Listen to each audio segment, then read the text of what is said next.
I'm Cameron. I'm Marshall. I'm Harry. I'm Layla. I'm Grace. We're from Upton Junior School.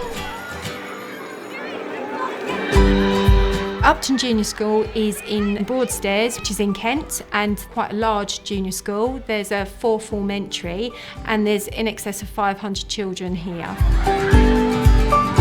The school needed a new sports facility because the building that was here was dilapidated. The old building looked a bit like an aircraft hangar, deteriorating rapidly. They had carpets over a concrete floor, which was rock hard, which isn't ideal for children.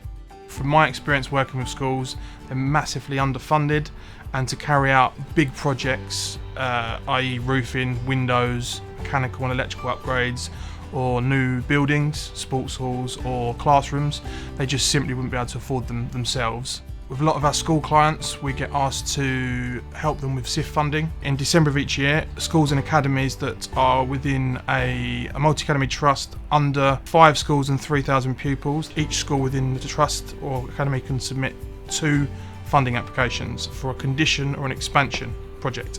So what we do as a consultant is we help the schools with those, the start of the project through to completion of the project as well. The process began that we approached Graham Ellis Associates to put together a package for SIF funding. The brief for this project was to build a new purpose-built sports hall that provided the children with a watertight, a larger environment and some changing facilities, as well as a kitchen area to enable the school to use it as a school facility first and foremost, but then also to be able to, for the wider community, to use it as well, and which would also provide an income to the school.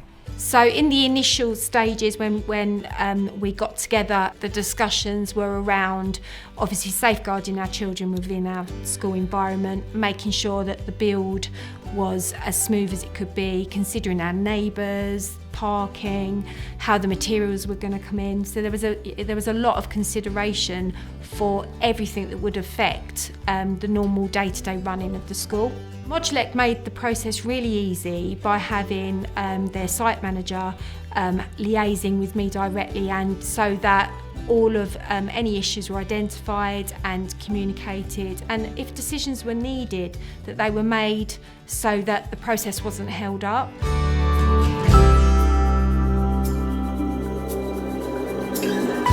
So we've got a freestanding building which has changing rooms, showers, toilets, which has been attached to an outstanding sports hall, which is just amazing for our children. The children have loved the new sports hall.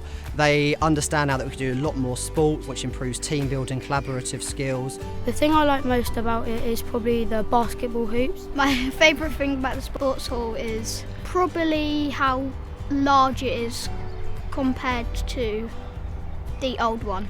It brought a lot of people to actually do sports, because some people didn't want to do sports outside because it was cold, it was muddy, and they kind of didn't want to get dirty. But then now in here, obviously it's much better in there. For schools, modular is a great solution. It's because the whole process is, in my eyes and in experience, is a lot quicker. The school then will have a functional operational building within a much shorter space of time, because whilst works are taking place on the foundations, the building is being prefabricated off-site within the factory, and then by the time the groundworks are finished, that can then be delivered to site, and it's a much shorter programme of works, and it also causes less disruption to the schools. I would say that any school entering into this kind of project is to actually fully understand what it is they want, first of all. But it's also about having a tight control over what is going on and what the costs are, and communicating with Modulek, and they've been outstanding with that communication and making sure we've been kept in the loop all the way through the process.